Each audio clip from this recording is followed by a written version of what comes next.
मैं कांग्रेस पार्टी का पुराना सिपाही हूं। कम से कम 25 से 30 साल का समय मैंने कांग्रेस में लगाया है और आज फिर से मैं अपनी दावेदारी तिगांव विधानसभा पे कांग्रेस की तरफ से करना चाहता हूं। इस दावेदारी को आप लोगों के सामने प्रस्तुत कर रहा हूं जिससे कि आम जनता तक ये बात पहुंच जाए। तो मैं कांग्रेस पार्टी का तिगांव विधानसभा से प्रत्याशी घोषित करता हूं आप लोगों के सामने। हुआ जो क्षेत्र दिल्ली से लगा हुआ है, ग्रेटर नोएडा से लगा हुआ है, नोएडा से लगा हुआ है, कितने ही पुल आने हैं, कितना ही विकास होना है, वो सारा विकास में कोई भी प्रगति नजर नहीं आई। और मेरे दिल में एक टीस है कि मैं क्षेत्र के लिए कुछ करूं, क्योंकि मैंने घर के लिए भी कर लिया, परिवार के लिए कर लिया, बच्चों के लिए कर लिया, अब मैं क्षेत्र के लिए करना चाहता हूँ। कांग्रेस पार्टी आपको किस ब्लॉक पे टिकट देगी और क्या दावेदारी है? देखिए, ये तो जो कैंडिडेट और भी मांगेंगे टिकटें और मैं भी मांग रहा हूँ, तो ये आस्था की बात है। उनकी कितनी आस्था है, मेरी कितनी आस्था है। और मैं कांग्रेस से जुड़ा हुआ व्यक्ति हूँ, कांग्रेस में मेरी पूर्ण आस्था है और कांग्रेस के लोग भी शायद मुझे मदद करेंगे, क्योंकि मैं एक शिक्षित व्यक्ति हूँ। जैसा अभी भाई साहब ने कहा कि एडवोकेट हाई कोर्ट में हूँ, मैं डिस्ट्रिक्ट कोर्ट में भी काम किया है, सुप्रीम कोर्ट का भी मेंबर हूँ। तो मैं एक एक जो जनता की आवाज का हनन नहीं होने दूंगा। नागर साहब, एक सवाल है आपके साथ। पूर्व विधायक कांग्रेस के रह चुके हैं ऑलरेडी तिगांव विधानसभा से, वो भी दावेदारी कर रहे हैं। उनके ऊपर आपको तवज्जो क्यों दी जाए? ऐसी क्या विशेषता है या कौन से ऐसे मुद्दे हैं आपके पास जो वो पूरे नहीं कर पाए थे अपने कार्यकाल में और जो आप अब पूरे करेंगे?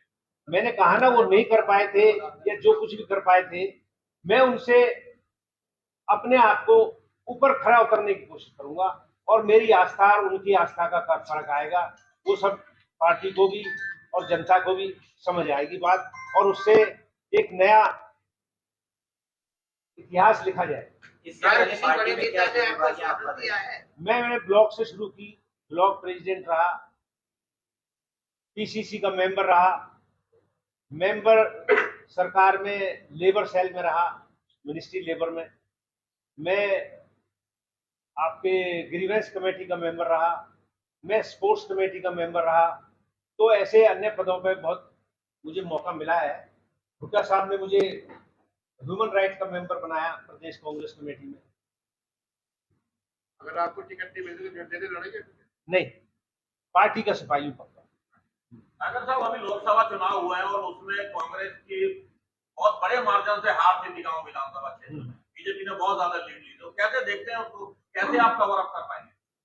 अब आप देखो, आपने जो कहा अभी ये बड़ी लीड ली, और आज कल का रिजल्ट देखो, जिसमें इंडिया गठबंधन 10 सीट पे जीता है और ये एनडीए 2 सीट पे जीती। तो फर्क आ रहा है। उसमें 11 सीटें पहले से वो आपके इंडिया की ही थी। वो इंडिया की थी ना, तो इंडिया फिर उन्होंने सिर्फ रिटेन की है ना, ओवरराइज नहीं कर पाया। नहीं, रिटेन की ना अपनी सीटें, तो इसका मतलब माहौल अच्छा है। सवाल ये है कि तिगांव विधानसभा क्षेत्र से टिकट मांग रहे हैं और लोकसभा में करारी हार हो रही है कांग्रेस की तिगांव विधानसभा से। सवाल ये है, तो तिगांव में कैसे आप उसको रिकवर कर पाएंगे? देखिए, सवाल ये है कि आरोप ये लग रहे हैं कि तिगांव के जो कांग्रेस के विधायक थे उन्होंने पूरा समर्थन नहीं किया। क्या आप उसको समर्थन करते हैं? बीजेपी की मदद करिए। देखो, मैं किसी पे आरोप नहीं लगाऊंगा इस मंच के माध्यम से। हुआ कुछ भी हो, आइए आइए आ जाओ यहाँ। अगर पार्टी आपको टिकट देती है तो आपकी प्राथमिकता क्या होगी? मेरी प्राथमिकता होगी कि कनेक्टिविटी बढ़ाना, दिल्ली से भी, नोएडा से भी, ग्रेटर नोएडा से भी। क्षेत्र के लिए कनेक्टिविटी बढ़ाना, अच्छा सिस्टम बनाना, आईएमटी में लोगों पे रोजगार की बात करना। जो हमारे आज तक के जो रहे हैं लोकसभा में, रोजगार लेके आएंगे कि कोई नए जो हमने यहाँ आईएमटी बसाई है कांग्रेस के जमाने में, हुड्डा साहब की देन है ये, उसमें हम वो इंडस्ट्री को प्रेफरेंस देंगे, उसको एक्सपेंशन कराएंगे, उन इंडस्ट्री को प्रेफरेंस देंगे जो हमारे लोगों को रोजगार देंगे। हमारा राइट है कि हम उस जनता की आवाज, जिसके हम नुमाइंदे बनेंगे, उसकी आवाज को हर प्लेटफॉर्म पे उठाएं। टिकट देने के लिए हाईकमान बैठा है, हाईकमान से हमारे खूब संबंध भी हैं। हाईकमान हमें पसंद भी करेगा, क्योंकि मैं एक शिक्षित व्यक्ति होने के नाते भी अपनी दावेदारी को मजबूत मानता हूँ। कितने साल की एडवोकेसी की है? कांग्रेस मैं 45 साल एडवोकेसी की है। विधायक तो रह चुके हैं जी, वो दावेदारी ज्यादा मजबूत है। विधायक तो देखो, विधायक बनना और शिक्षित होना या अपने प्रोग्रामों को अंजाम तक पहुंचाना, वो आपने उनके 5 साल के जीवन में देखा है। वो कितना कर सकते हैं, मुझे एक मौका मिलेगा तो मैं बताऊंगा मेरे प्लेटफॉर्म में मेरे आज कांग्रेस आलाकमान से बात हुई है आपकी? आलाकमान से सबसे मुलाकात हुई है।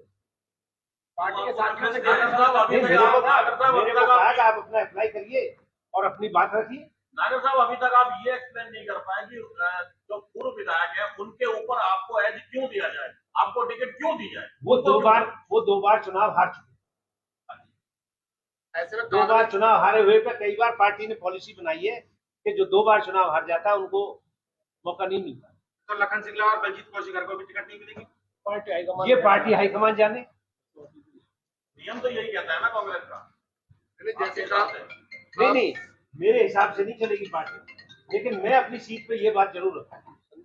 अब मैं सिंगला जी से और जो दूसरे नाम लिए आपने, मैं उनसे मेरा उससे कोई मतलब, वो पार्टी हाईकमान डिसाइड करेगी कि किसका कितना। गांव में कई प्रत्याशी हैं विधायक वाले के, लेकिन सबसे ज्यादा हाथ सीटों से हार हुई है वो चुनाव विधानसभा 59,000 वहां से वोटों से 59,000 वोटों से गांव से। गाँव से 52,000